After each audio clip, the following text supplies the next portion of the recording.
Me llamo Julián. Tengo 66 años. Anoche durante la cena mi nuera María me gritó en mi propia casa. O le das tu habitación principal a mis padres o te largas. Ella me veía como un viejo senil que no tenía a dónde ir. No sabía que yo no estaba solo enojado. Yo era estratégico. Así que compré la enorme casa justo enfrente de la calle. Y cuando me vieron saludando desde la ventana de mi nueva oficina, no solo se enojaron, se desmayaron. Antes de contarles exactamente cómo ejecuté mi plan, díganme en los comentarios desde dónde nos ven hoy. Y por favor denle al botón de me gusta y suscríbanse si creen que subestimar a los mayores es un error muy, pero muy costoso. La invasión no comenzó con esa cena. Empezó hace meses silenciosamente en mi propio patio trasero. Soy un ingeniero civil retirado. Durante 40 años diseñé puentes y estructuras comerciales. Entiendo de límites de carga de estrés y cimientos. Toda mi vida me he dedicado a hacer que las cosas duren. Esa mañana estaba en el patio inspeccionando la sólida valla de roble que construí con mis propias manos hace 30 años. Las uniones seguían apretadas. La madera estaba sana. Era una estructura construida para perdurar. Pasé mi mano sobre la veta familiar pensando en el día en que mi difunta esposa Clara y yo la barnizamos juntos. Su risa aún resonaba en la madera. Julián. No tuve que voltear. Conocía la voz. María mi nuera. Su tono siempre llevaba un borde de impaciencia como si el mundo estuviera constantemente fallando en seguirle el ritmo. Estaba parada en el patio mirando su teléfono golpeando el cristal con una uña perfectamente manicurada. Ni siquiera levantó la vista cuando habló. He decidido. Vamos a derribar esta vieja valla el martes. Vieja. Esa es su palabra favorita para cualquier cosa que me pertenezca. Mis muebles son viejos. Mis libros son viejos. Mis recuerdos son viejos. No encaja con el estilo de concepto abierto que busco. Ella continuó todavía desplazando la pantalla. Quiero una barrera de vidrio templado. Algo que abra la vista a la nueva piscina. Una piscina, por supuesto. Su próximo proyecto. Habla de ello como si el dinero creciera en los árboles. Como si mi hijo, su esposo, no estuviera viviendo de mis ahorros de jubilación. Me giré para mirarla. María, dije con mi voz calmada. Esa es la valla de Clara. Finalmente levantó la vista con los ojos entrecerrados por la molestia. Julián, Clara se ha ido. Tenemos que vivir en el presente. Esa valla es una monstruosidad y está bloqueando la vista. Está bajando el valor de la propiedad. Valor de la propiedad. Su otra frase favorita. Ella mide todo en pesos, nada en valor real. No podía entender que el valor de esta valla se medía en recuerdos. Esta casa Clara y yo la diseñamos juntos. Cada plano, cada viga de soporte, cada ladrillo de la chimenea. Vertimos nuestras vidas en estos cimientos. Ahora era solo un espacio para que María lo modernizara. Y yo era solo otro viejo accesorio con el que ella tenía que lidiar. Deben preguntarse cómo dejé que esto sucediera. Hace 4 años mi vida colapsó. 2 estructuras fallaron al mismo tiempo. Primero Clara falleció. Un ataque al corazón masivo y repentino que me la arrebató en un instante. El silencio en esta casa se convirtió en un peso físico. 2 semanas después mi hijo Alejandro, su único hijo, lo perdió todo. Se había enredado en una mala inversión inmobiliaria en el norte. Una apuesta segura lo llamó él. María lo había empujado a ello. Tienes que apalancarte, Alejandro le había dicho. Es lo que hace la gente exitosa. Soy ingeniero civil. Pedí ver los estudios geológicos. Vi los informes. La tierra era inestable. Los derechos de agua eran cuestionables. Le advertí. Alejandro, una estructura no se puede construir sobre arena. Estos cimientos son defectuosos. María se había reído una risa ligera y tintineante que sonaba como vidrio rompiéndose. «Ay, Julián, eres tan anticuado», dijo ella. «Esto no se trata de puentes, se trata de apalancamiento». Resultó que apalancamiento era solo una palabra educada para la ruina. Perdieron su apartamento alquilado de lujo. Perdieron sus 2 autos de lujo. Perdieron cada centavo. Y aparecieron en mi puerta justo en las profundidades de mi duelo. Alejandro parecía roto. María parecía incomodada. Mi casa de repente se sentía demasiado grande, demasiado vacía. Dije que sí. Pensé que nos apoyaríamos el uno al otro. Éramos familia. Ese fue mi error. Lo temporal se convirtió en 4 años. Y mi silencio, el dolor silencioso de un viudo de 66 años, fue confundido con senilidad. Confundieron mi paciencia con debilidad. Olvidaron que pasé 40 años diseñando estructuras para resistir terremotos. Entiendo los límites de carga mejor que nadie. Y supe parado allí junto a esa valla de roble que mi límite personal estaba a punto de ser alcanzado. El auto de Alejandro entró en la entrada. Es contador, un trabajo estable. Le ayudé a conseguirlo a través de un viejo amigo después de su catástrofe financiera. María lo interceptó en la puerta antes de que él pudiera siquiera quitarse el abrigo. Su voz se escuchaba claramente a través del patio. Tu padre está siendo difícil con la valla otra vez. Yo ni siquiera había discutido. Simplemente había declarado un hecho. Pero en el mundo de María mi existencia era una discusión. Vi a Alejandro frotarse las sienes. Siempre se ve cansado. Salió al patio evitando mis ojos. Ese era su nuevo hábito. La evasión. Papá, comenzó su voz cansada. Podemos simplemente... Deja que María tenga esta. Ella ve todos esos programas de diseño en la televisión. Ella tiene mejor ojo para estas cosas que nosotros. Un mejor ojo. A mí, que diseñé el nuevo edificio federal en la capital, me decían que no tenía ojo para el diseño. ¿Es solo una valla?, papá suplicó, como si yo fuera el que estaba siendo irrazonable. Miré a mi hijo, el niño, al que enseñé a construir modelos de puentes colgantes. Se había ido. En su lugar estaba este caparazón de hombre gobernado por el miedo al disgusto de su esposa. Bien, Alejandro, dije. Soltó un suspiro de alivio tan obvio que dolió. Gracias, papá. Gracias.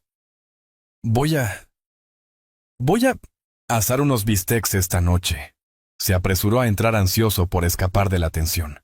Mientras la puerta se cerraba, escuché la voz de María empalagosamente dulce. ¿Ves? Te dije que Julián entendería. Solo necesita que le expliquen las cosas de forma sencilla. Julián. No, papá. Cuando María estaba presente, yo era Julián. Ya no era el patriarca de la familia. Era un inquilino. Era un obstáculo. Y la invasión estaba escalando.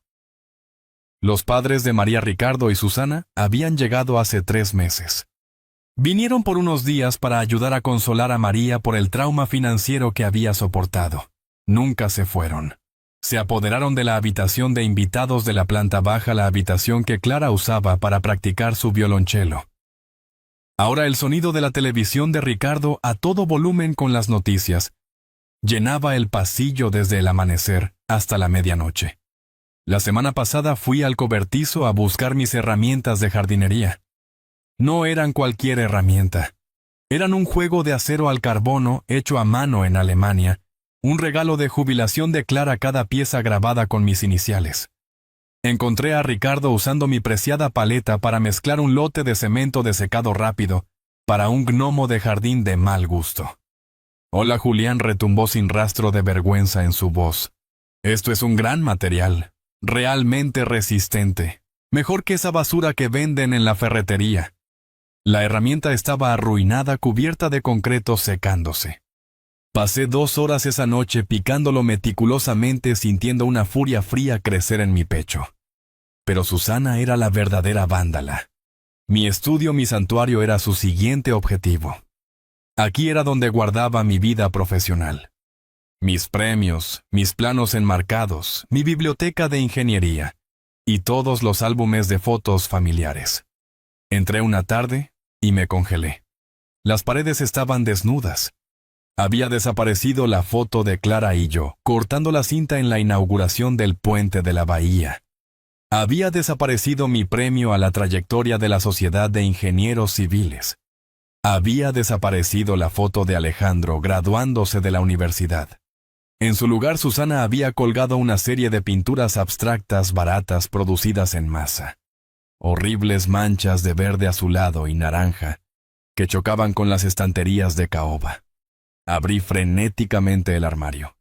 Ella había empacado toda mi vida en cajas de cartón. Había garabateado en el costado de una con un marcador negro las cosas viejas de Julián. Cuando la confronté, ella solo soltó esa risa ligera y aireada. Ay, Julián, esas cosas estaban acumulando tanto polvo. Hacía que la habitación se sintiera tan lúgubre. Necesitábamos iluminar el espacio. No te preocupes. Las guardé todas para ti. Ella las guardó. Encontré la foto enmarcada de Clara, y yo la de nuestro 40º aniversario, metida en una caja debajo de un par de zapatos de golf viejos de Ricardo. No solo me estaban faltando el respeto, la estaban borrando a ella. Estaban actuando como dueños, y yo era solo un invitado en la casa que construí. No sabían una cosa crucial sobre mí. Un buen ingeniero civil nunca jamás permite que una estructura se sobrecargue. No espera el colapso. Construye un plan de contingencia. El límite de carga había sido alcanzado. Las campanas de alarma estaban sonando, y mi plan de contingencia ya estaba en marcha. Los bistecs que Alejandro prometió estaban secos y recocidos, pero eran la cosa menos ofensiva en la mesa del comedor. El aire en el comedor estaba denso con una tensión no dicha. Podía sentir los cimientos de mi propia casa agrietándose debajo de mí. María esperó hasta que todos estuviéramos servidos. Levantó su copa de vino, una botella de 1,000 pesos, que presumiblemente había cargado a mi cuenta del supermercado. La levantó con una sonrisa ensayada y reluciente pegada en su rostro.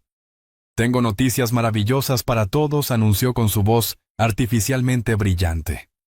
Alejandro levantó la vista con un breve destello de esperanza en sus ojos. Quizás pensó que ella estaba embarazada o que finalmente había encontrado trabajo. «Mamá y papá han decidido quedarse con nosotros», sonrió ella.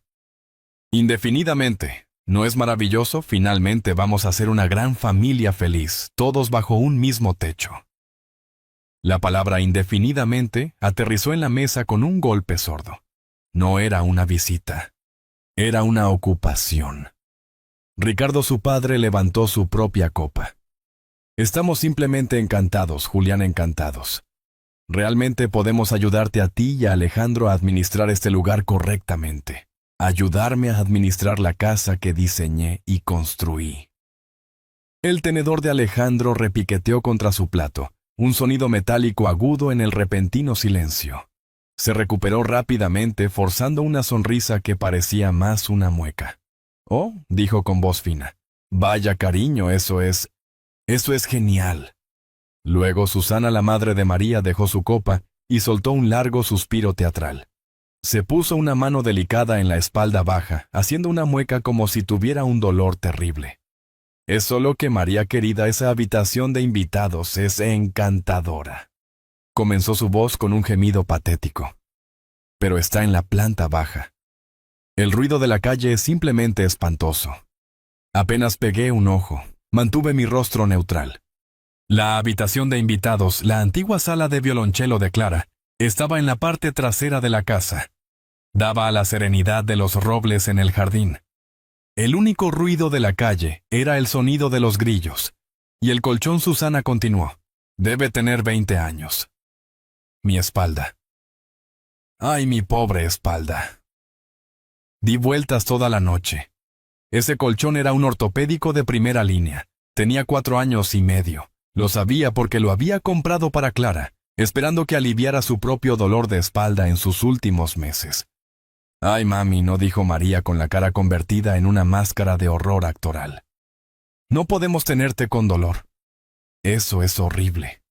Esa fue la apertura que Ricardo había estado esperando. Se inclinó hacia adelante dejando su cuchillo y tenedor con cuidado deliberado. Me fijó con una mirada de preocupación ensayada y razonable. Julián dijo con voz suave y condescendiente. «Todos estamos envejeciendo. Ya sabes cómo es. La artritis de Susana. Mi cadera. Él tenía 64 años, 2 años menos que yo. Lo había visto en el campo de golf el fin de semana pasado haciendo un swing con una forma perfecta. ¿Y esa adaptación tuya? Continuó señalando hacia el techo. La suite principal. Es simplemente perfecta. Está en el segundo piso, ya ves, lejos de todo el ajetreo y el bullicio. El ajetreo y el bullicio de mi tranquilo hogar suburbano. Tiene ese gran ventanal, Ricardo presionó, el que da al jardín. Toda esa luz natural. ¿Sabes que el médico dijo que la luz de la mañana es crucial para nuestros ritmos circadianos, para nuestro bienestar? Susana intervino con los ojos iluminándose. Ay, sí, la luz. Y Julián, tu baño. Tiene esa bañera amplia. Dios mío, eso sería un salvavidas absoluto para mis pobres rodillas. No querríamos ser una molestia, Julián, pero simplemente tiene sentido. Tiene sentido. Los miré. Ricardo con su sonrisa engreída y con derecho. Susana con su desamparo manipulador y agitado. María mirándome con sus ojos fríos y afilados, retándome a rechazar. Estaban hablando de mi dormitorio. No solo mi dormitorio. El dormitorio de Clara y mío. La habitación donde ella dio su último suspiro. El último espacio privado que tenía en mi propia casa. Mi santuario. Estaban sugiriendo en tonos educados y razonables que yo, el dueño de la casa, fuera desalojado de mi propia habitación y relegado a la ruidosa e incómoda habitación de invitados mientras estos dos intrusos tomaban mi cama. Giré la cabeza para mirar a mi hijo. Alejandro miraba fijamente su bistec. Lo estaba cortando, y cortando, y cortando. Estaba triturando meticulosamente la carne recocida en una pila de fibras grises. No levantaba la vista, no me miraba a los ojos. Él sabía lo que estaban pidiendo. Sabía que esta era la línea final imperdonable. Y permaneció en silencio. Solo siguió cortando su bistec. Su silencio era su respuesta. Era su permiso. No estaban preguntando. Estaban informando. Sentí que el último soporte estructural en mi pecho cedía. No con un estruendo, sino con un chasquido frío y silencioso. La ira no subió. Se enfocó. Se convirtió en algo duro, claro y preciso. Miré a Ricardo. Miré a Susana. Luego miré a María. Pensaban que yo era un viejo débil. Pensaban que mi silencio era la niebla de la senilidad. Habían olvidado quién era yo. Habían olvidado lo que construyo, y no tenían idea de lo que estaba a punto de hacer. El silencio en la mesa se estiró tensándose más y más, hasta que se sintió como un cable de alta tensión listo para romperse. Ricardo y Susana me miraban con sus rostros como máscaras de falsa simpatía, esperando mi respuesta. María me observaba con la quietud depredadora de un halcón, y Alejandro, mi hijo, simplemente seguía mirando su plato. No solo había triturado su bistec, ahora estaba empujando meticulosamente las pequeñas fibras grises en una pila a un lado de su plato como si fuera la tarea más importante del mundo. Estaba construyendo un muro de negación, un trozo de carne arruinada a la vez. Su negativa a levantar la vista, su negativa a hablar, era más fuerte que cualquier grito. Era una abdicación. María lo vio también. Una pequeña sonrisa triunfante tocó la comisura de su boca. Ella había ganado. Su esposo no la desafiaría. Sus padres obtendrían lo que querían. Dejó su copa de vino en la mesa. El clic agudo del vidrio contra la mesa de comedor de roble cortó el silencio. Fue un sonido de finalidad. El mazo de un juez. Julián dijo. Su voz ya no era suplicante ni sugerente. Era fría, dura y final. La voz de negocios que usaba cuando cerraba un trato. La realidad es esta. Hizo una pausa dejando las palabras colgar en el aire, asegurándose de tener mi completa e indivisa atención. Mis padres necesitan tu habitación. Su salud es primordial. ¿Y tú? Tú estás perfectamente sano. Puedes manejar las escaleras. Solo la miré. No hablé. No le di la satisfacción de una discusión. Así que continuó. Puedes mover tus cosas a la vieja oficina en el sótano. Es perfectamente utilizable. El sótano. Mi oficina. No solo una habitación utilizable. Era mi santuario profesional. Era donde guardaba mi mesa de dibujo, mi biblioteca de referencia, mis 40 años de trabajo profesional. Era un espacio climatizado y bien iluminado que había diseñado para mí mismo. Pero seguía siendo un sótano. Era subterráneo. Era donde ponías las cosas que querías olvidar. Ella estaba literalmente enterrándome. De esa manera dijo con un gesto despectivo de su mano. Mamá y papá pueden tener la suite principal, y tú todavía tienes tu propio espacio abajo. Es la solución perfecta para todos. Alejandro se estremeció. Su mano se apretó sobre su tenedor. Él sabía lo que esa habitación significaba para mí. Sabía que era mi último refugio, el único lugar que Susana aún no se había atrevido a reorganizar. María vio su estremecimiento y decidió en ese instante dar el golpe mortal, cortar la última cuerda. Se volvió hacia mí con su sonrisa ensanchándose. De hecho, dijo con voz casual, ya me tomé la libertad de empezar las cosas. Contraté un servicio esta mañana para limpiar algo del desorden. Ya sabes, para hacer espacio para tu cama. Mi sangre se heló. Desorden, logré decir. La palabra se sentía espesa en mi boca. Sí, dijo bebiendo su vino. Todos esos viejos planos y dibujos que tenías colgados en las paredes. Honestamente, Julián, eran un peligro de incendio. Solo rollos y rollos de papel viejo. Los hice. Los hice reciclar. Se han ido. Está mucho más limpio ahora. Ido. No solo dijo que los movería, dijo que se habían ido. El plano para la propuesta del segundo piso del puente Golden Gate. Los dibujos estructurales originales para la Torre Columbia. Los bocetos preliminares para esta misma casa, los que Clara y yo habíamos dibujado juntos en una servilleta riendo. 40 años de mi vida. Mi legado. Mi trabajo. Mis recuerdos de Clara. Idos. Reciclados. Tratados como basura. Miré a Alejandro. Esta vez tuvo que levantar la vista. Sus ojos estaban muy abiertos, llenos de pánico. Él no lo sabía. María susurró con la voz quebrada. Tú no lo hiciste. No los planos. María le lanzó una mirada tan venenosa, tan llena de furia, que él retrocedió físicamente. Está hecho, Alejandro, espetó ella. Es solo papel. Necesitamos ser prácticos. Se volvió hacia mí con su autoridad restablecida. La reina estaba de vuelta en su trono. Entonces dijo bajando la voz, perdiendo toda su falsa cortesía. Aquí está la elección, Julián. Mis padres se mudan a esa habitación mañana. Puedes moverte al sótano o puedes encontrar otro lugar donde vivir. Empaca tus cosas y lárgate. Lárgate. Lárgate de la casa que construí con mis propias manos. La casa que pagué. La casa donde crié a mi hijo. El ultimátum colgaba en el aire, vibrando con su malicia. Esto era todo. El empujón final. Me estaban desalojando. Ricardo y Susana ya se estaban sonriendo el uno al otro. Alejandro estaba pálido mirando su plato derrotado. María me observaba esperando que suplicara, que gritara, que me derrumbara. Ella esperaba a una víctima de 66 años. No tenía idea de que estaba mirando a un ingeniero que acababa de ver fallar la prueba de estrés final. La estructura estaba comprometida. Era hora de activar el plan de contingencia.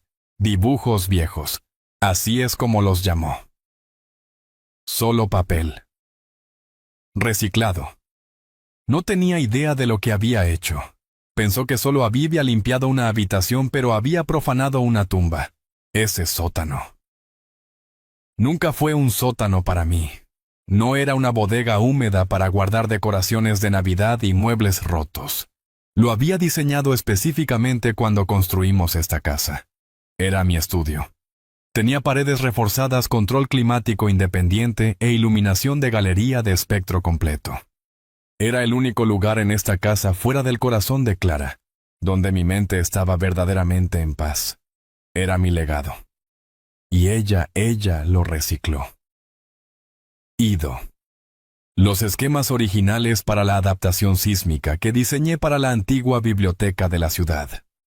Y 2.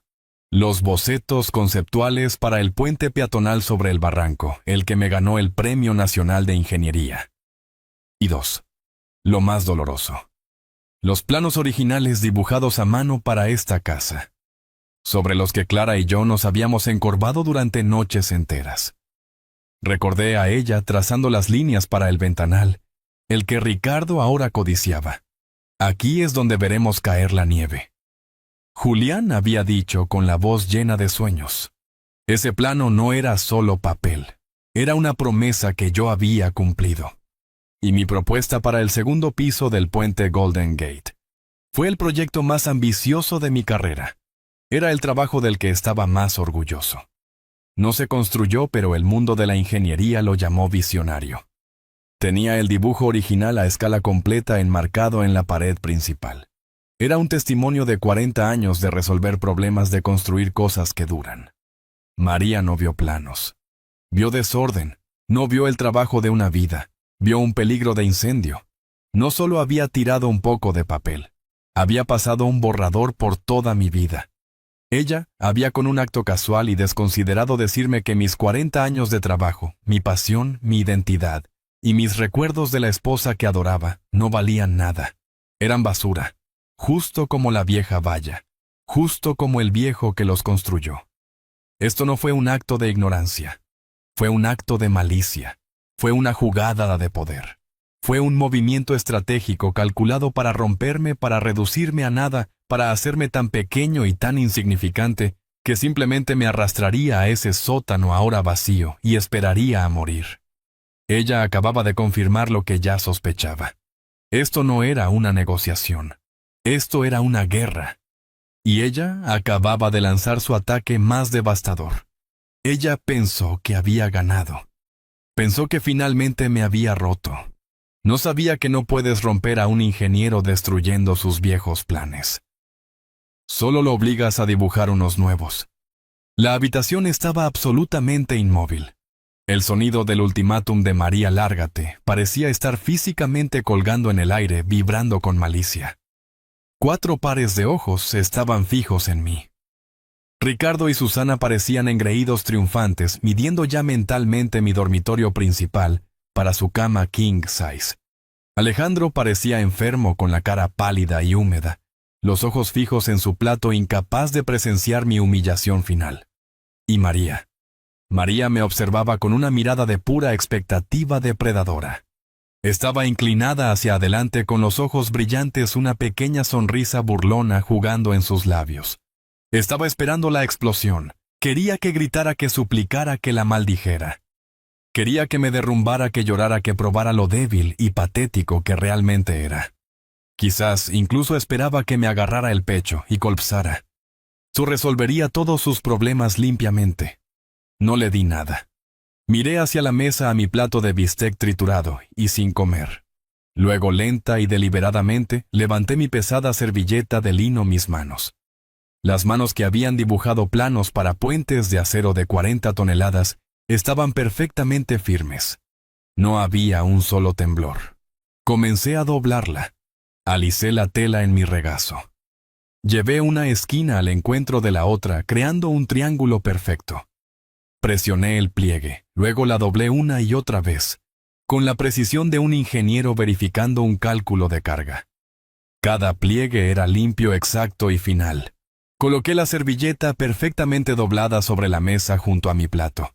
Luego levanté la cabeza y miré directamente a los ojos de María. Su sonrisa vaciló. Sus ojos se entrecerraron en confusión. Esta no era la reacción que ella ya había planeado. No estaba siguiendo su guión. Hablé. Mi voz no era el temblor débil de un viejo derrotado. Era tranquila, nivelada y fría como el acero. María, dije, tienes razón. La cabeza de Alejandro se levantó de golpe con los ojos abiertos de par en par con traición. Ricardo y Susana sonrieron intercambiando una mirada victoriosa. Tienes absolutamente toda la razón, continué sosteniendo la mirada de María. Tus padres necesitan estabilidad. Hice una pausa dejando que las palabras se asentaran. Y yo también. Su sonrisa desapareció por completo. La confusión en sus ojos fue reemplazada por un destello de algo más. Incertidumbre. Dame 24 horas, dije. Necesito hacer mis arreglos. Empujé mi silla hacia atrás. Hizo un ligero sonido de raspado en el piso de madera, el único sonido en la habitación. Me puse de pie. No miré a Alejandro. No miré a Ricardo ni a Susana. Sostuve la mirada de María por un segundo más. Estaba completamente desconcertada. Se había preparado para una pelea, para lágrimas, para una rabieta. Yo le había dado acuerdo, le había dado calma. Y eso la aterrorizaba más de lo que cualquier rabia podría haberlo hecho. Me giré y salí del comedor. Mi silencio no era rendición, no era derrota. Era el sonido de un motor arrancando. Era el primer clic de una máquina bien engrasada engranando sus marchas. Mi silencio era el comienzo del plan. Subí las escaleras, mis pies estaban firmes en los escalones de roble que yo mismo había instalado. Cada paso era sólido, silencioso. Debajo de mí podíase escuchar los sonidos de la casa, ya reanudándose el tintineo de tenedores contra platos, el murmullo de la voz de Ricardo probablemente felicitando a Susana, el chirrido de la silla, la de Alejandro, mientras finalmente se permitía moverse. Ya estaban siguiendo adelante. Me habían descartado. Yo era un problema resuelto, un mueble viejo movido al sótano. Llegué a mi dormitorio. Mi dormitorio. El que había compartido con Clara durante 41 años. Entré. La habitación estaba fresca y tranquila. Su aroma era tenue ahora, pero todavía podía encontrarlo en el armario forrado de cedro y en las páginas de los libros en su mesita de noche. Susana no se había atrevido a reorganizar esta habitación todavía. La había estado guardando para ella. Caminé hacia la puerta y presioné el pequeño botón de latón en la perilla. La cerradura hizo clic en su lugar. Fue un sonido pesado y satisfactorio. Un sonido de separación. Un sonido de un perímetro siendo asegurado. No caminé de un lado a otro. No me retorcí las manos. No colapsé en la cama en desesperación. Soy ingeniero. Cuando una estructura muestra signos de falla crítica, no lloras. Evacuas y consultas los planes de contingencia. Mi plan de contingencia fue redactado hace 5 años, el día después del funeral de Clara, incluso antes de que Alejandro y María aparecieran en mi puerta. Clara y yo éramos socios. Construimos una vida y construimos una fortaleza para protegerla. Ella era analista financiera, yo era ingeniero civil. Entendíamos el riesgo. Me senté en el sillón de cuero junto a la ventana, el que Clara siempre decía que tenía la mejor luz para leer. Miré hacia la calle oscura. No llamé a un amigo para quejarme. No llamé a otro miembro de la familia para pedir simpatía. Mi duelo era mío y mi plan era privado. Saqué mi teléfono del bolsillo, me salté la pantalla principal y fui a una lista de contactos seguros. Solo había un nombre en ella. Señor Peterson. Mi abogado durante 30 años. Un hombre tan preciso y metódico como yo. El teléfono sonó 2 veces. Julián. Su voz era nítida, despierta incluso a esta hora. Siempre estaba preparado. Esperaba no recibir esta llamada. Buenas noches, Peterson, dije. Mi voz estaba tan calmada como si estuviera preguntando por el clima. Me temo que la prueba de estrés ha fallado. La estructura de carga está comprometida. Hubo medio segundo de silencio. Peterson entendía mi lenguaje. Ya veo, dijo. La integridad del activo está en riesgo. El activo ha sido completamente violado, respondí. Han emitido un aviso de desalojo, y ellos destruyeron los archivos. Esta vez el silencio fue más largo. Peterson sabía lo que esos planos significaban para mí. Entiendo, dijo, y su voz había perdido su nitidez de negocios. Ahora era fría. La condición de activación se ha cumplido. Me estás pidiendo que ejecute. Miré una foto de Clara en la mesita de noche. Estaba sonriendo con los ojos brillantes, tomada el día que terminamos de pagar esta casa. Nos habíamos prometido el uno al otro que nunca seríamos vulnerables. Nunca seríamos una carga. Y nunca nos tomarían por tontos. Peterson, dije, mi voz clara y absoluta. Es Julián. Es hora de activar el documento, Clara.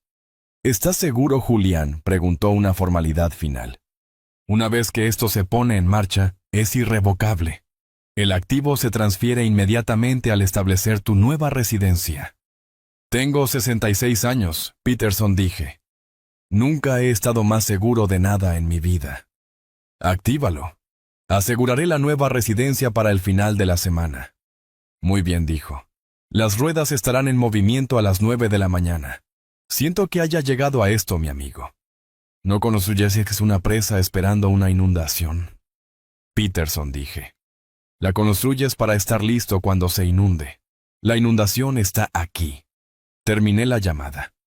Me senté en la habitación silenciosa. No sentí triunfo. No sentí alegría.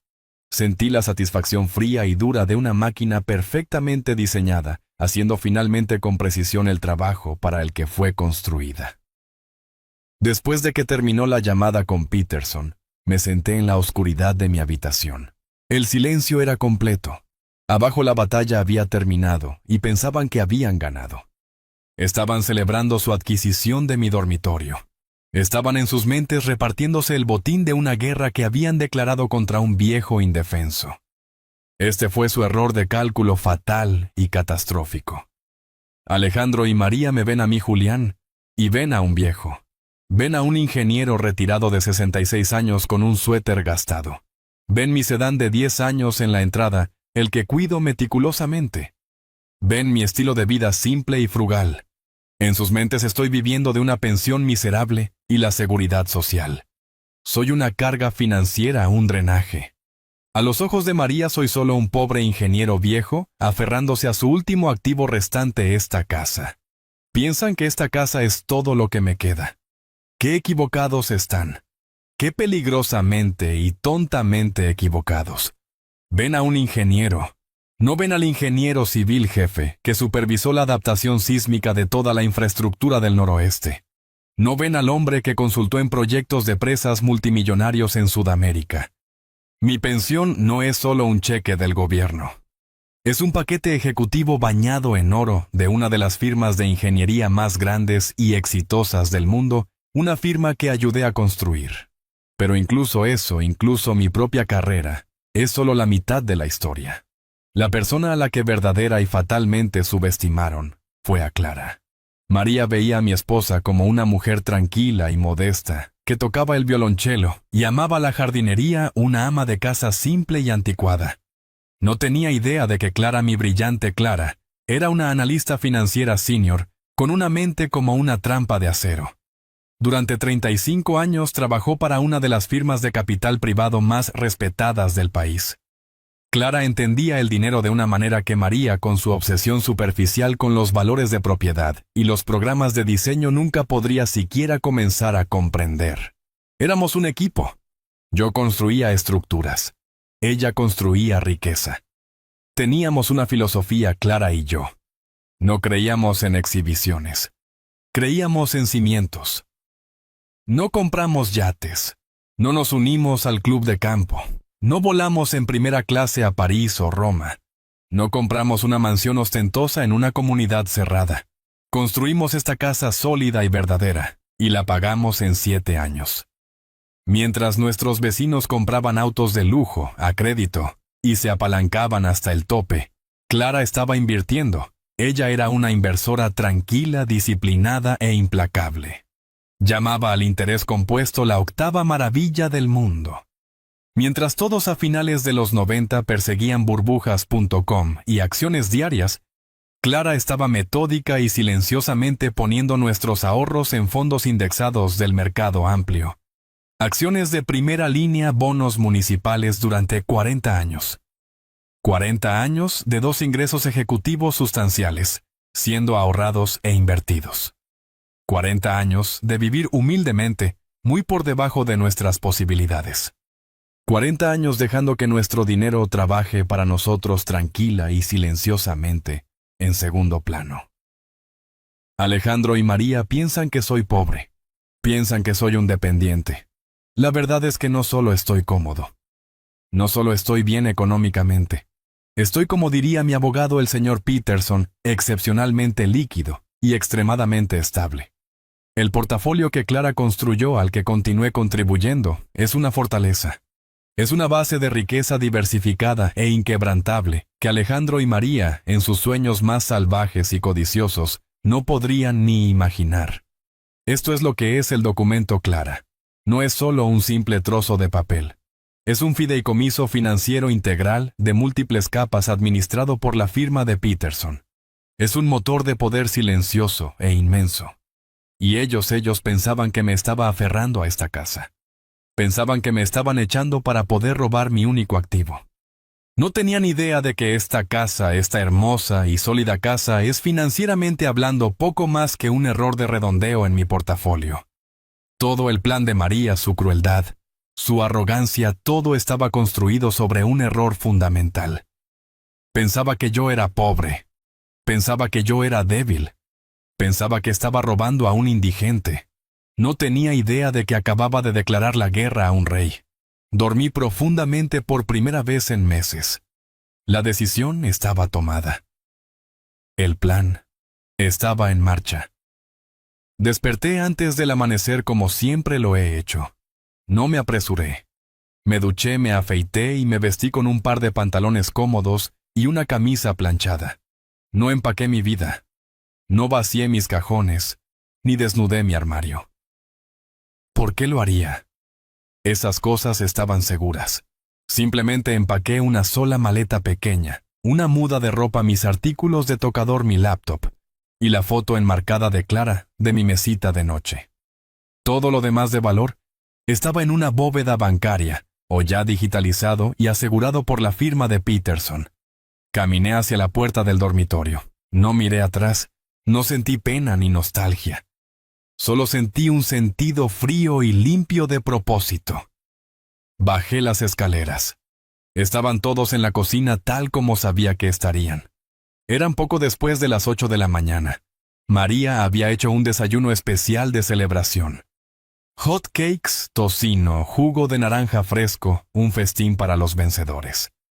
Ricardo y Susana ya estaban en la mesa del comedor, riendo, sosteniendo tazas de café, como si fueran dueños del lugar. Alejandro estaba allí, pero solo miraba su taza luciendo agotado, y María estaba en la estufa volteando un hot cake con un pequeño tarareo de satisfacción propia, saliendo de ella. Todos se detuvieron cuando escucharon mis pasos. Se giraron. Yo estaba parado en el pasillo sosteniendo mi pequeña maleta. La cara de María era una obra maestra de triunfo apenas disimulado.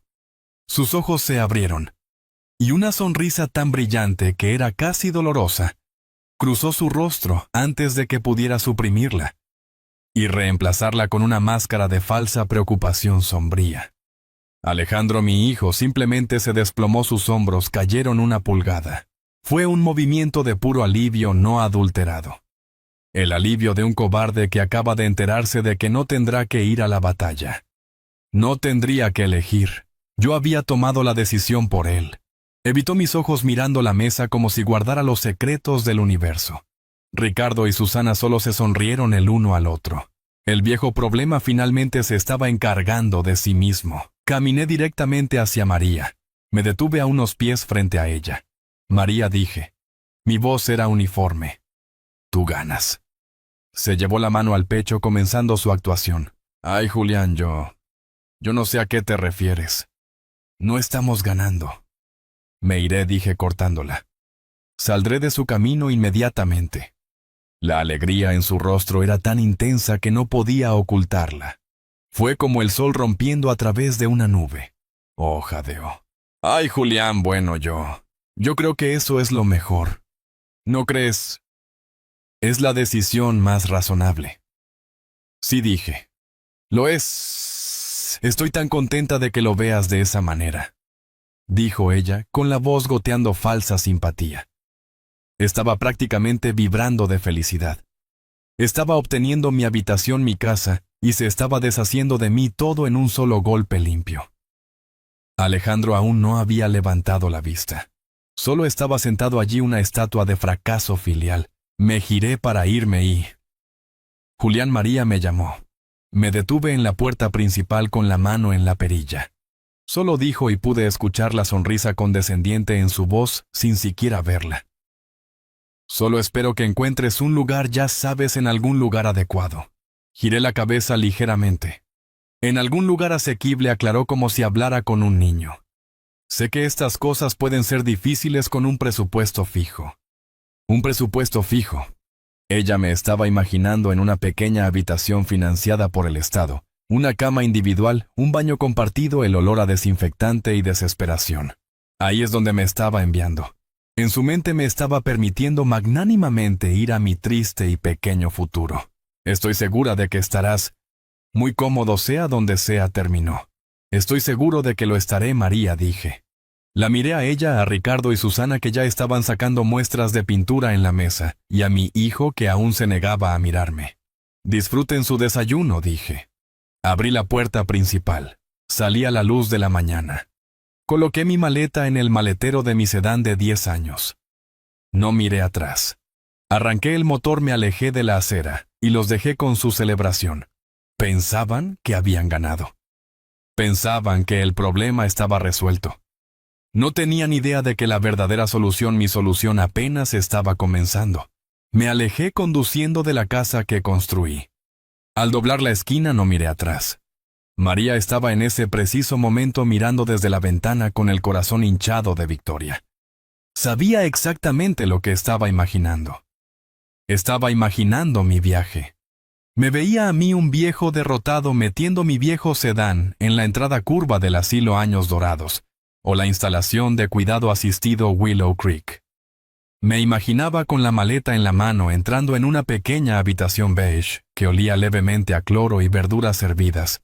Una habitación que mi presupuesto fijo, como ella tan amablemente lo puso, apenas podía pagar. Su condescendiente «espero que encuentres un lugar adecuado» resonaba en mis oídos. Ese era el futuro que me había asignado. Esa era la caja en la que me estaba poniendo. Qué poco sabía. No conduje a los suburbios. Conduje al centro.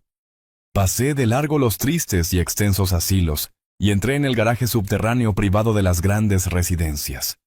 Es una elegante torre de cristal de 40 pisos, donde un apartamento de una habitación se alquila por más de todo el salario mensual de Alejandro. Un valet tomó mis llaves. Llevé mi única maleta hasta el piso 30. Entré en una suite penthouse de 2 habitaciones que había reservado la noche anterior, justo después de mi llamada con Peterson. El apartamento era todo vidrio y acero cepillado. Las ventanas de piso a techo ofrecían una vista panorámica e ininterrumpida de toda la ciudad. Era limpio, frío, impersonal y despiadadamente eficiente. No salí al balcón a admirar la vista. Esto no eran vacaciones. Era un centro de comando. Coloqué mi maleta en la cama king size. Caminé hacia el pesado escritorio de vidrio, abrí mi laptop y me conecté a la red segura de alta velocidad. Pasé por alto mis archivos personales y abrí una carpeta encriptada etiquetada Operaciones. Dentro estaba el contacto que necesitaba. Señora Castillo, no una amable agente inmobiliaria del vecindario. La señora Castillo es la corredora de bienes raíces de alta gama más agresiva del estado. Ella no vende casas, adquiere propiedades. Mueve millones en activos antes de que la mayoría de la gente haya terminado su café de la mañana. Marqué su número privado. Contestó al segundo tono. Señora Castillo. No, hola, solo su nombre. Señora Castillo, dije. Soy Julián. Hablamos el año pasado sobre la propiedad comercial en la calle 5.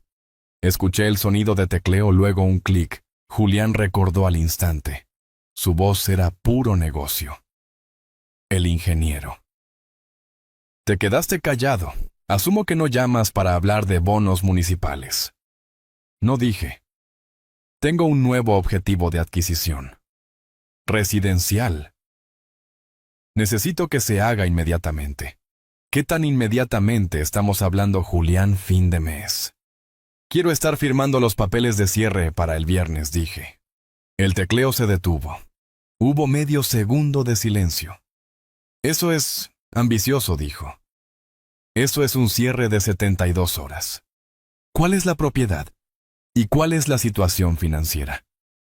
La situación, dije, es efectivo. Giré la silla del escritorio para mirar por la ventana. Mi vieja casa estaba a kilómetros de distancia, pero podía verla perfectamente en el ojo de mi mente. Y más importante aún, podía ver lo que estaba directamente enfrente de ella. El objetivo es 415, que calle Arce, dije. La colonial de ladrillo rojo. La que tiene las columnas blancas y el balcón del segundo piso. La escuché teclear de nuevo. La conozco, dijo. Ha estado en el mercado durante 40 días. Buena estructura, buenos huesos. Pero está sobrevalorada. Los dueños son difíciles, estancados en el pasado. Ya han rechazado 2 ofertas decentes. Están a punto de tener un muy buen día, dije. Aquí está la oferta que vas a hacerles. Quiero que los llames directamente ahora mismo. Estoy escuchando. Les ofrecerá su precio de venta completo más un 15%. Esta vez el silencio fue más largo. Fue el silencio de un tiburón que acaba de sentir sangre en el agua. 15% por encima, aclaró. Julián, las comparables no apoyan eso. Nunca se tasará por ese valor. No necesita hacerlo, dije. Es una oferta en efectivo. No habrá hipoteca.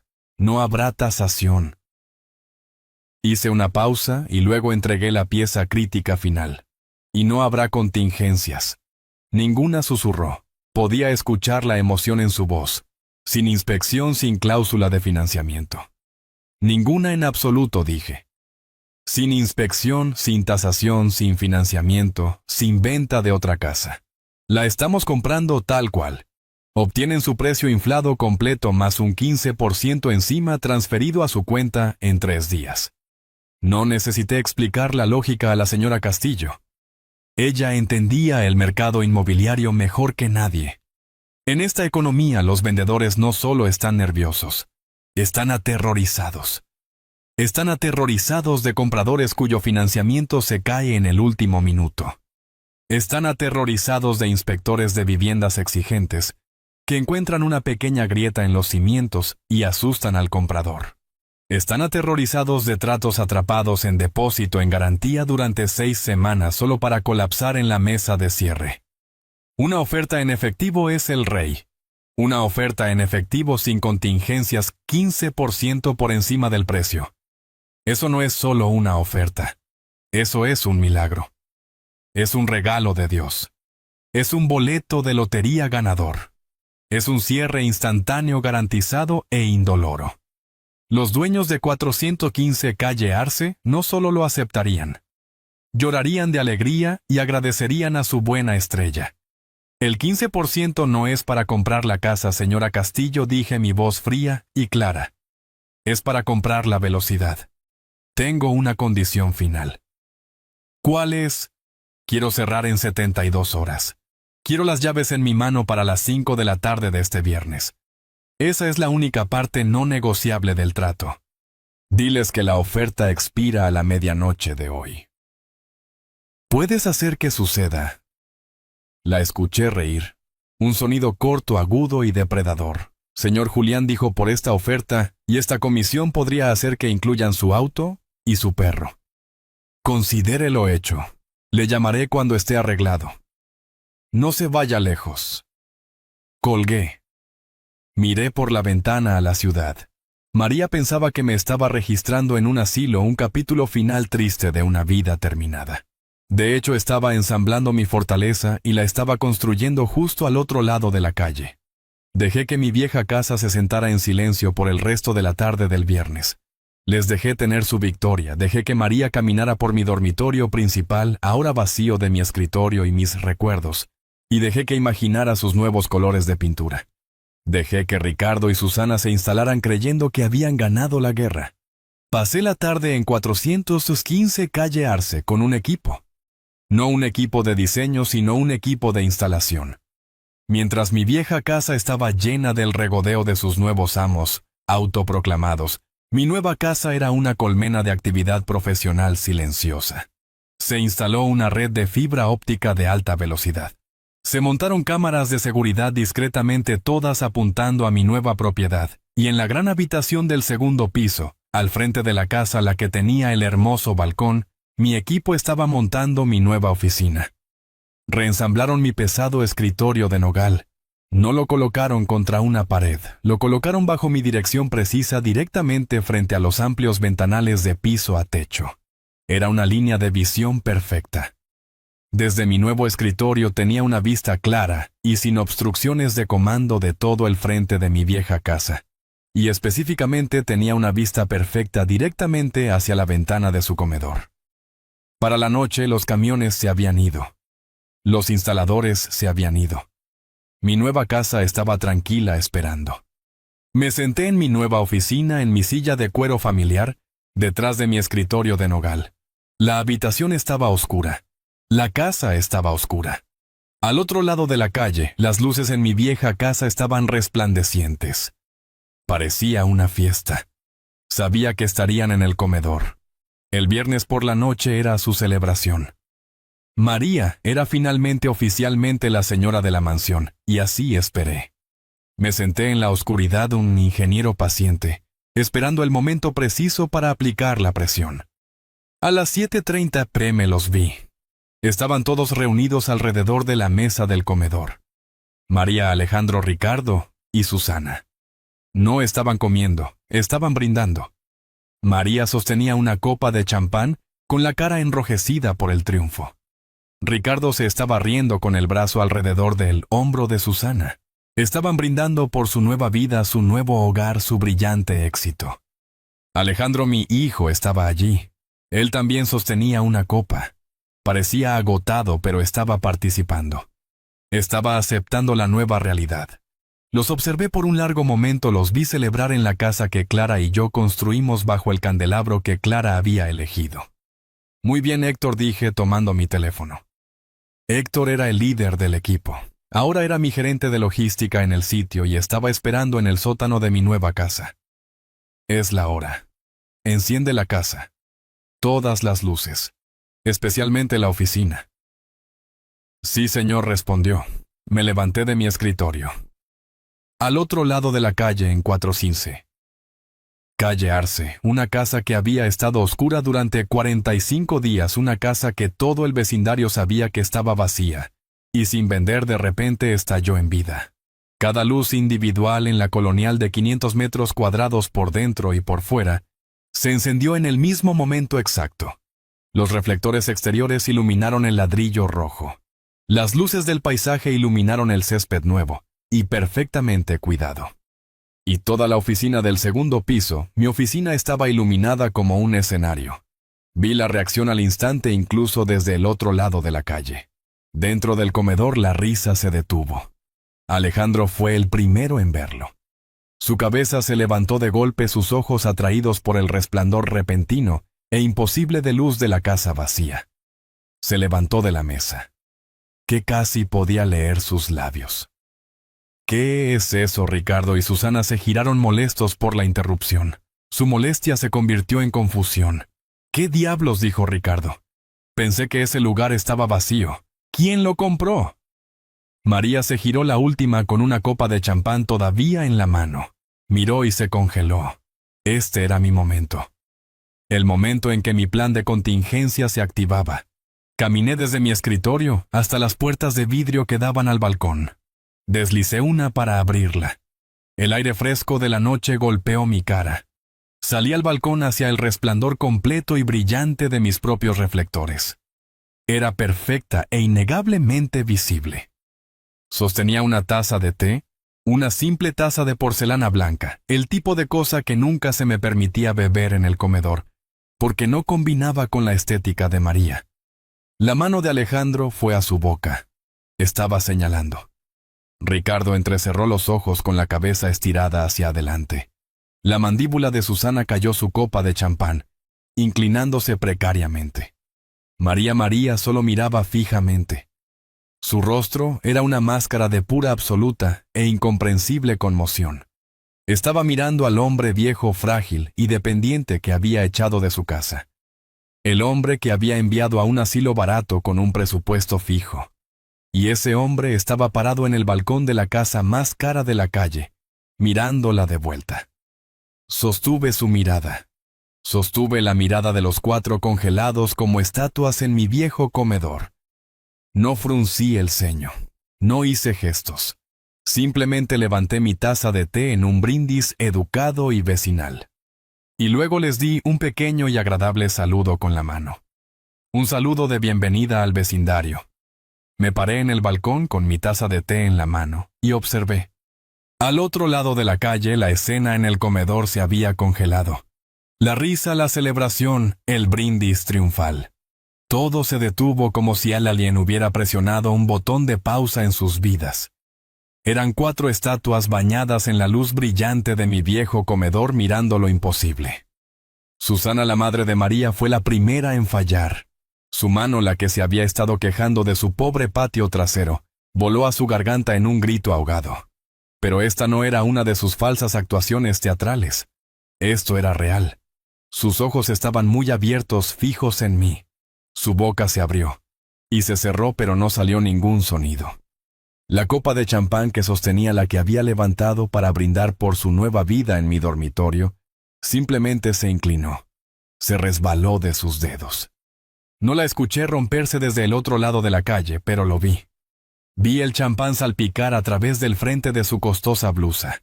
Vi el vidrio romperse en el piso de madera. Ni siquiera miró hacia abajo, solo siguió mirando su rostro, una máscara de incredulidad calcárea. El siguiente fue Ricardo. Ricardo, el hombre que iba a administrar mi casa. El hombre que había codiciado mi suite principal por su luz matutina. No jadeó. Explotó. ¿Qué en él? Todo su cuerpo se sacudió como si hubiera sido picado. Se puso de pie tan violentamente que su pesada silla de comedor de roble raspó hacia atrás y se volcó con un estruendo. La vi caer. ¿Es ese? No puede ser, rugió clavando un dedo grueso y tembloroso en mi dirección. ¿Qué estás haciendo él? Esa es la casa Miller. Eso es imposible. Dio un paso tropezando hacia la ventana, su rostro volviéndose de un púrpura apopléjico profundo. Era un hombre cuyo mundo entero, un mundo donde él estaba en la cima, acababa de ser invertido. Me veía no como una persona, sino como un problema, una cosa para ser manejada, y su cosa estaba ahora en una fortaleza mirándolo hacia abajo. Su fanfarronería, su derecho, todo se evaporó reemplazado por una rabia impotente y balbuceante. No podía procesarlo. El pobre viejo no se suponía que tuviera este tipo de poder. Luego mis ojos encontraron a mi hijo Alejandro. Alejandro no se movió, no dejó caer su copa, no se puso de pie. Solo se encogió. Parecía en ese horrible momento como un fantasma. Estaba tan blanco como Susana, pero el suyo no era el shock de la incredulidad. Era el shock del reconocimiento, el horror enfermo y naciente de un hombre que sabe con certeza absoluta que ha cometido un error catastrófico que altera la vida. No solo estaba viendo a su padre, estaba viendo al padre que había abandonado.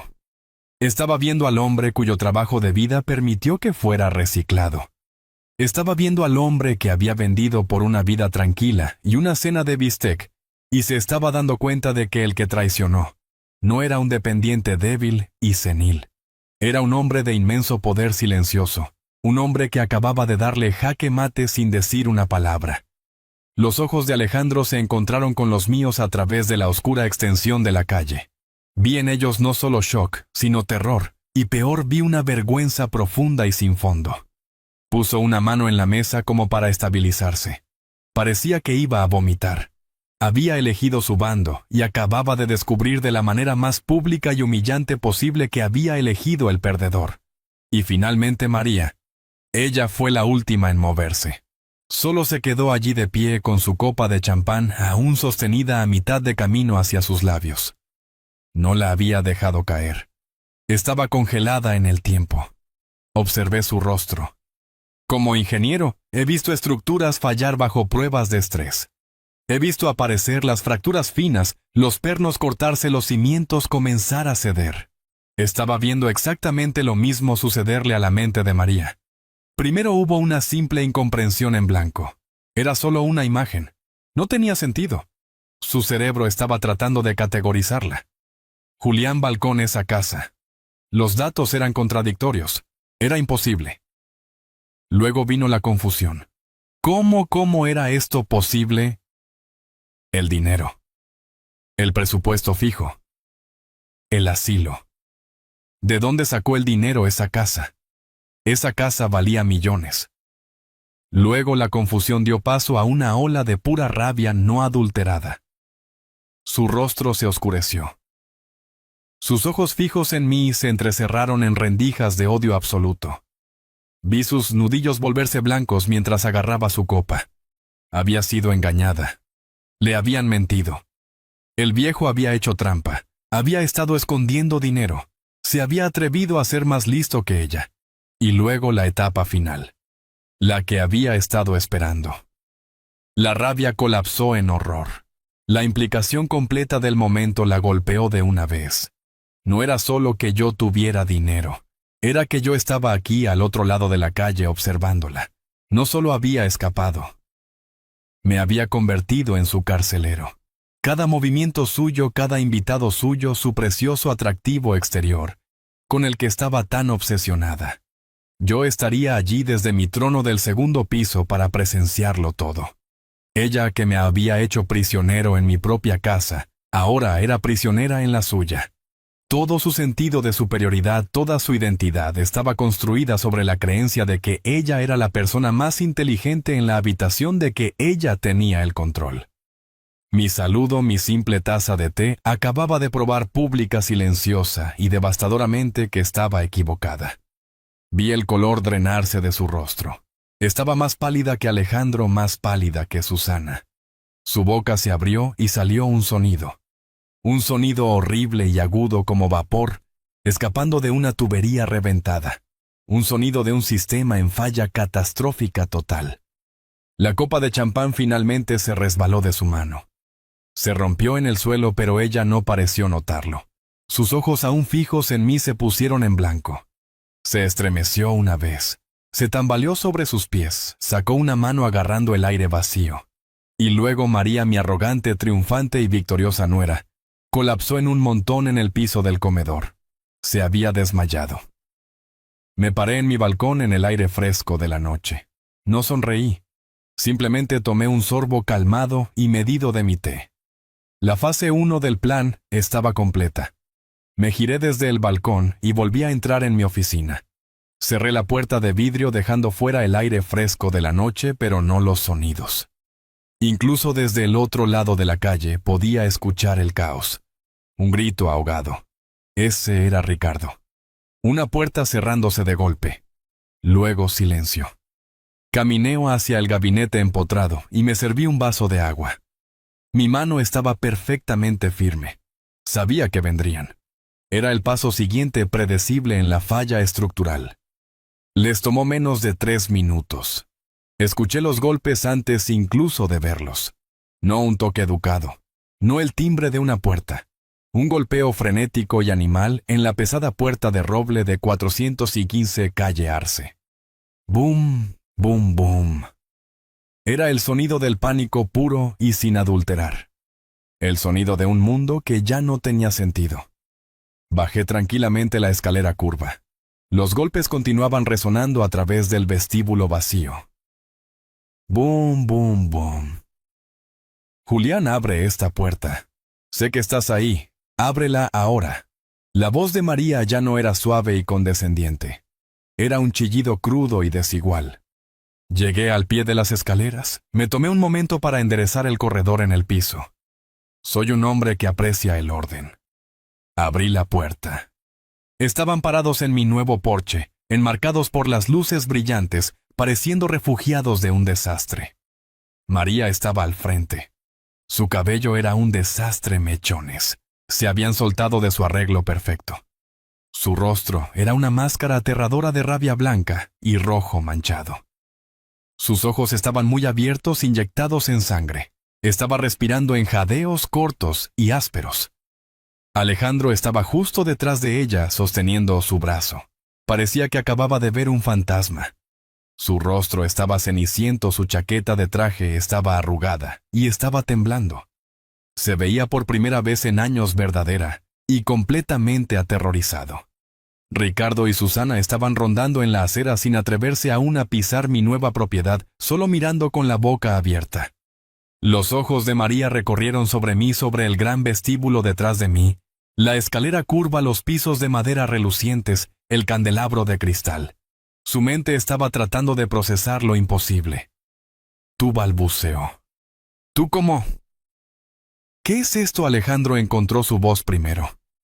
Fue un susurro ronco, lleno de una confusión desesperada e infantil. Papá dijo. Papá, ¿qué estás haciendo? ¿De dónde sacaste cómo hiciste esto? ¿Acaso ganaste la lotería?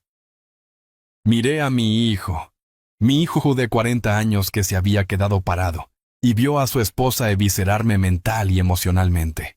Papá, ¿de dónde sacaste este dinero? Exigió con la voz quebrada, subiendo en pánico. Tú nos mentiste. Estabas en la quiebra. Nos has estado mintiendo todo este tiempo. La acusación, la defensa predecible final de un hombre culpable. Yo era el mentiroso. Yo era el que tenía la culpa. Lo miré, mi mirada tan fría y nivelada como el nivel de burbuja de un constructor. Nunca te he mentido, Alejandro, dije. Mi voz era calmada, cortando a través de su histeria. Nunca te dije una vez que fuera pobre. Esa fue una suposición que tú y tu esposa hicieron.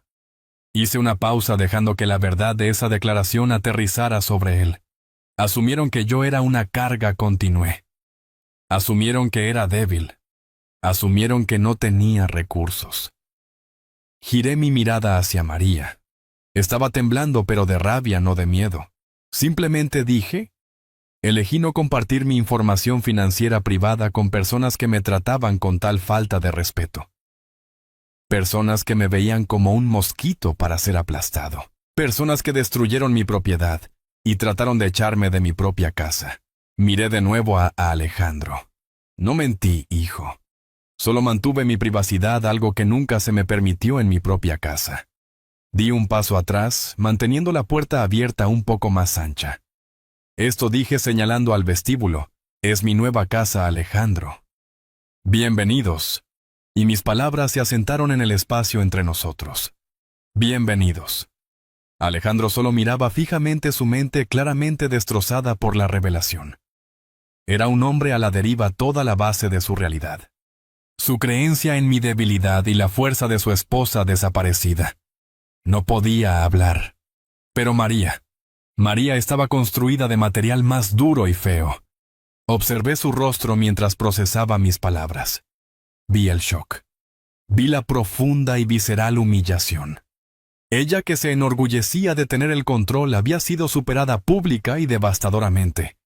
Pero debajo del shock algo más estaba surgiendo. La humillación no la estaba rompiendo. La estaba endureciendo. Se estaba calcificando en una rabia densa, pura y rencorosa. Se sacudió violentamente la mano de Alejandro. Plantó sus pies en mi nuevo porche. Enderezó físicamente su columna, echando los hombros hacia atrás. El color volvió a su rostro, un rojo manchado y enojado. Y luego se rió. No fue un sonido de humor. Fue un sonido seco, chirriante y feo, como piedras moliéndose juntas. Está bien, dijo su voz temblando con esta nueva y aterradora arrogancia. Está bien, Julián, bien. Tú ganas esta ronda. Dio un paso hacia mí con los ojos entrecerrados en rendijas. Estaba tratando de recuperar el control, de encontrar un nuevo ángulo, una nueva forma de herirme. Así que tenías un secreto, escupió. Un pequeño y secreto montón de dinero. Lo has estado escondiendo de tu propia familia. Qué patético. Qué predecible. Miró más allá de mí hacia el gran vestíbulo y se burló. Compraste una casa grande y vacía. Bien por ti. ¿Sabes en qué te convierte eso? Sonrió. Era la misma sonrisa familiar y condescendiente que había usado en la mesa del comedor. Pensó que había encontrado su equilibrio. Pensó que había encontrado mi debilidad. Te convierte en un viejo solitario, en una casa grande y vacía. Se inclinó su voz, bajando a un susurro conspirador lleno de veneno. Puedes sentarte aquí en tu nuevo reino, Julián, completamente solo. Porque Alejandro es mi esposo. No va a ninguna parte. Él se queda conmigo. Miró hacia atrás a Alejandro, quien se estremeció como si ella lo hubiera golpeado. Ella acababa de restablecer su dominio sobre él justo enfrente de mí. Se volvió de nuevo su confianza inundando de vuelta. Pensó que había encontrado el movimiento ganador. Y honestamente dijo con un encogimiento de hombros, su voz casual de nuevo: esto realmente funciona mejor para nosotros. Estábamos temiendo la fea pelea legal para sacarte. Sonrió con una sonrisa amplia, depredadora como de tiburón. Pero ahora te has ido, te has mudado. Voluntariamente. Acabas de resolver nuestro único problema más grande. Dios mío, la pura y cegadora arrogancia. Ella todavía no lo veía. Ahora dijo con los ojos, iluminándose con esa codicia hambrienta y familiar: finalmente podemos hacer lo que queríamos hacer todo el tiempo. Podemos vender esa vieja casa con corrientes de aire al otro lado de la calle. Señaló hacia mi casa, a la casa de Clara. Vale una fortuna en este mercado, dijo prácticamente vibrando. Una fortuna. La venderemos, tomaremos cada centavo de ese efectivo y nos vamos. Estaba brillando ahora radiante en su nueva victoria revisada. Nos mudamos a Florida, anunció como si fuera el jaque mate victorioso final. Un hermoso condominio en la playa. Puedes sentarte aquí en tu museo frío y vacío y vernos irnos. No puedes tocarnos. No puedes detenernos. Seremos ricos. Me miró de arriba abajo, su rostro una máscara de lástima triunfante. Así que gracias, Julián. Terminó su voz goteando veneno. Gracias por el activo. Finalmente te hiciste útil. Se quedó allí parada en mi porche radiando su nueva victoria revisada, planeando su vida en Florida, gastando el dinero de la venta de mi casa. Estaba tan segura, tan arrogante, y tan completa y absolutamente ciega. Estaba saboreando sus últimas palabras viciosas.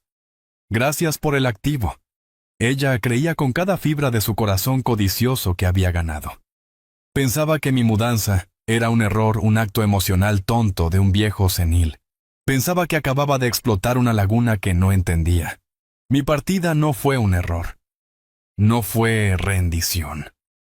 Fue el gatillo. Fue la llave. Fue el movimiento necesario final, en un juego que ella ni siquiera sabía que estaba jugando. Y esto. Este era el momento en que el telón finalmente cae. Esta era el agua acumulándose silenciosamente detrás de la presa. Y ella era la que celebraba en el valle de abajo. Pensaba que estaba cerrando un trato. No tenía idea de que estaba a punto de ser notificada. María estaba allí bañada en el resplandor de mi luz del porche, su rostro radiante con su victoria imaginada. Ya estaba en Florida gastando mi dinero, riéndose del viejo tonto que había dejado atrás. Gracias por el activo, había dicho. Dejé que ese silencio horrible y triunfante colgara en el aire por un momento. Dejé que lo saboreara. Luego sonreí. No fue una gran sonrisa. Fue una sonrisa pequeña, precisa y fría. La sonrisa de un ingeniero que acaba de ver que sus cálculos son correctos. Ese es un plan encantador, María, dije, mi voz tranquila. Florida, un condominio. Suena maravilloso. Sostuvo su mirada triunfante, pero un destello de incertidumbre entró en sus ojos. Mi calma era como siempre desconcertante para ella. Solo hay un problema con tu plan, continué. ¿Cuál es ese? Julián se burló. ¿Que nos extrañarás? El problema, dije, es que no puedes vender esa casa. Su burla se congeló. ¿Qué dijiste? No puedes vender la casa de enfrente, María. Fui paciente como si le explicara un problema estructural simple a un nuevo pasante. No te pertenece y no le pertenece a Alejandro. Alejandro, que había estado allí parado como un fantasma, finalmente levantó la vista. Papá, ¿de qué estás hablando? Es tu casa. No, hijo. Era mi casa. Giré mi mirada hacia él y me aseguré de que entendiera. No es mi casa, no, ya no. María soltó una risa aguda y fea. Oh, ya veo. ¿Qué es esto? Un último intento patético de asustarnos. ¿Vas a... ¿Qué ha de desheredarlo? No importa. La casa está a su nombre, ¿no? O al tuyo. Lo pelearemos en la corte. Te desangraremos. No puedes pelearlo, María, dije, porque la casa no está y nunca haya estado a nombre de Alejandro. Y a partir de las 9 de esta mañana ya no está a mi nombre tampoco. El color comenzaba a drenarse de su rostro nuevamente. La confusión estaba volviendo. ¿Qué? ¿De qué estás hablando? Eso es imposible. ¿Quién es el dueño? ¿Recuerdas a Alejandro? Dije hablando directamente a mi hijo hace 4 años, cuando tú y María vinieron a mí completamente en bancarrota cuando habías perdido todo en esa inversión. Alejandro solo asintió con la cara pálida. Estaba siendo perseguido por acreedores.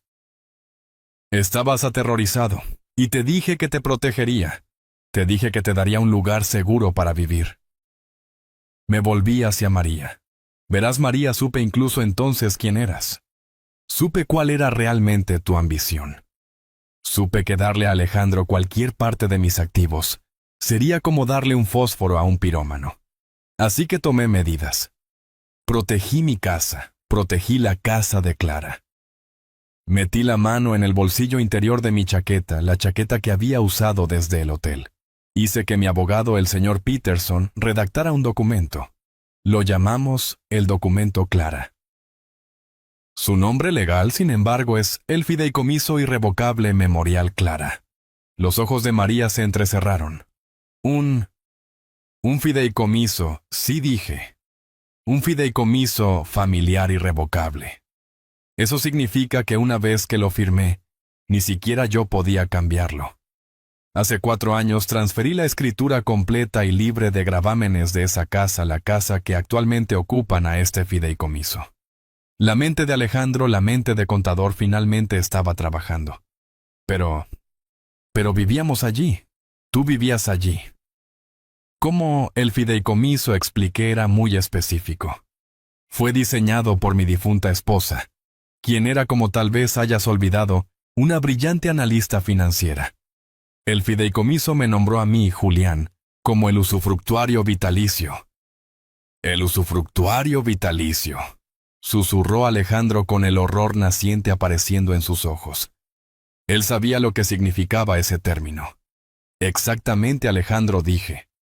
Significaba que yo, y solo yo, tenía el derecho legal de vivir en esa casa, usar esa casa y controlar esa casa por el resto de mi vida natural. Era mi hogar. Pero no era mi activo. Estaba protegida de mis deudas, tus deudas, y la codicia de cualquier otra persona. No podía ser vendida. No podía ser apalancada. No podía ser tocada. Ni por mí. Ni por ti. Y ciertamente no por ella.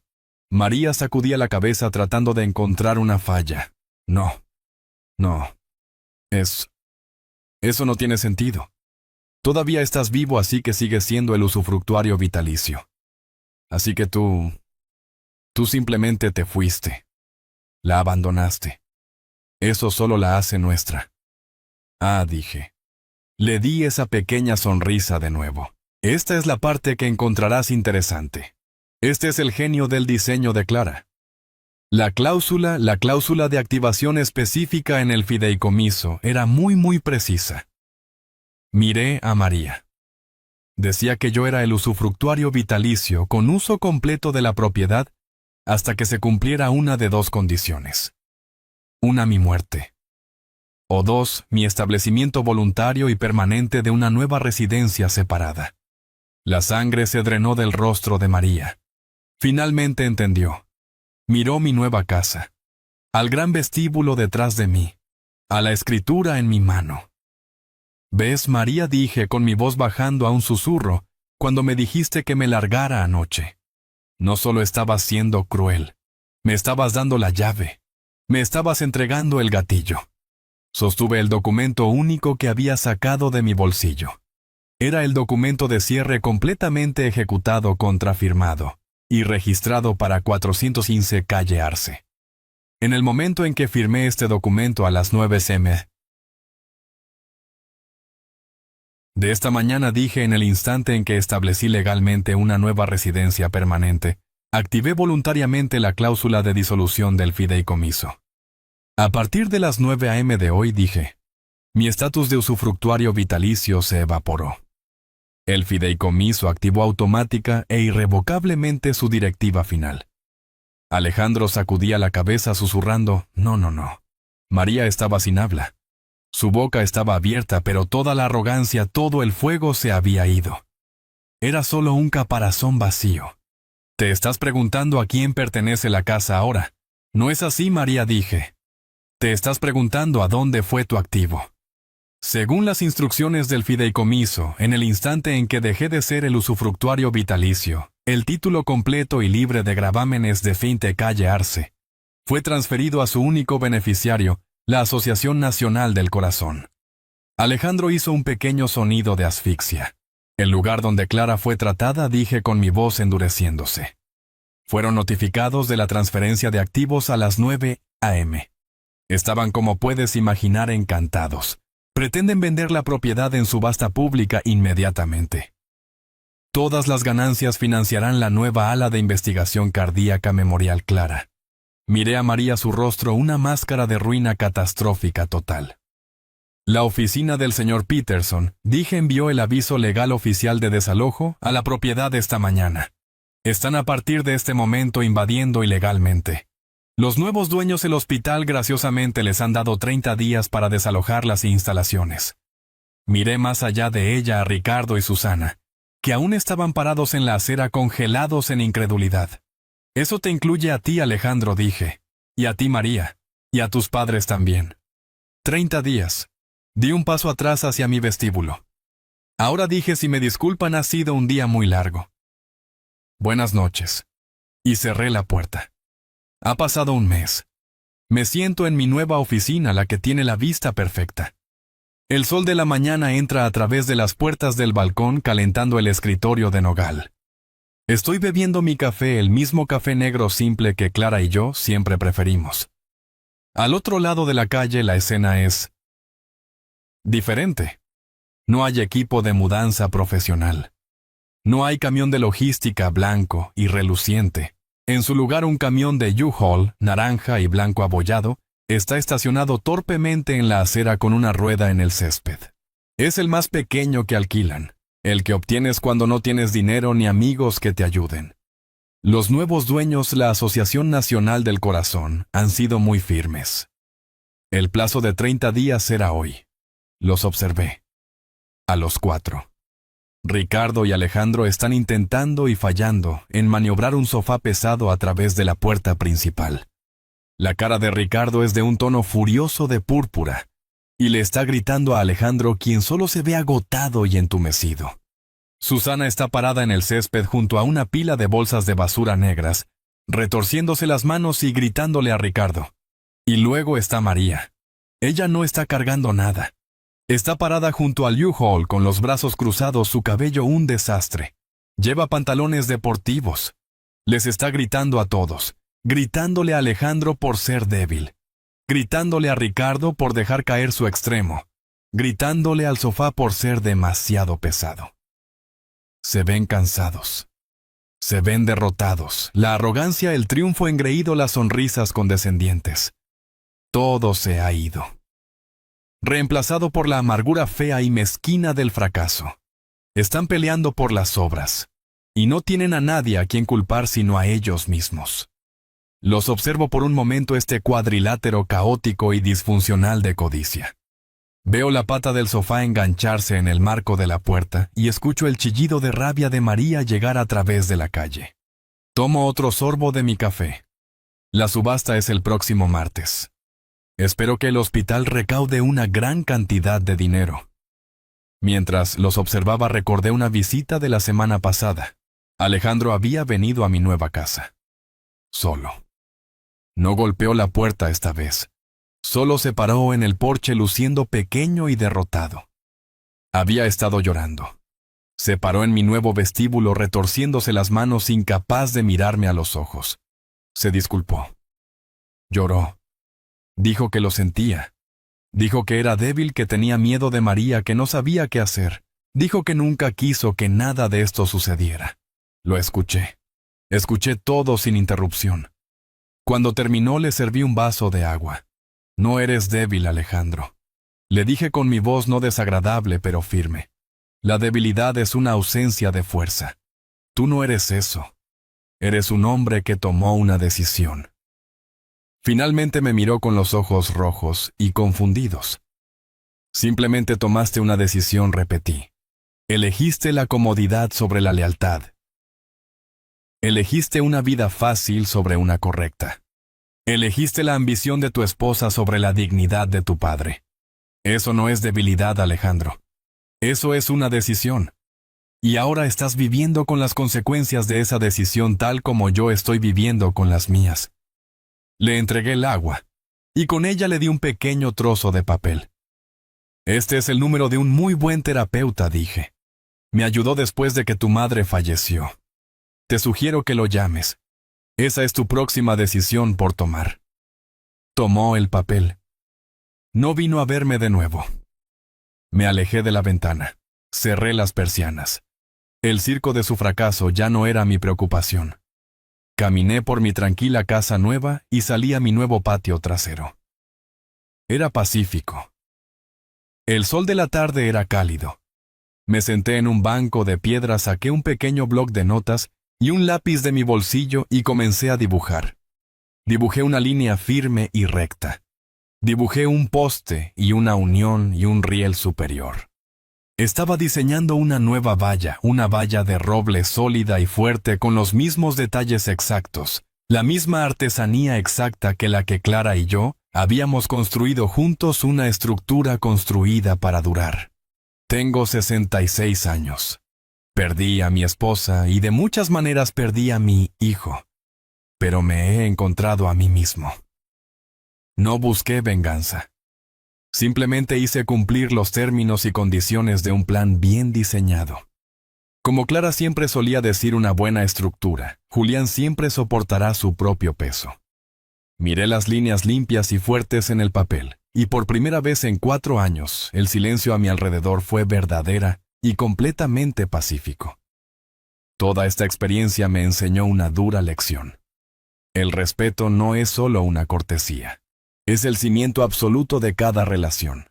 Cuando la gente confunde la amabilidad con debilidad o el silencio con senilidad, están cometiendo un error crítico. La verdadera fuerza no se trata de gritar más fuerte. Se trata de tener un plan de contingencia. Se trata de proteger tu dignidad, tus activos y tu paz. Nunca jamás dejes que nadie, ni siquiera tu propia familia, te convierta en un invitado en tu propia vida. Siempre ten un documento claro, un plan que asegure tu seguridad y haga cumplir los límites que otros intentan derribar. ¿Qué hubieras hecho tú en mi situación y qué pasos estás tomando para proteger tu propio legado?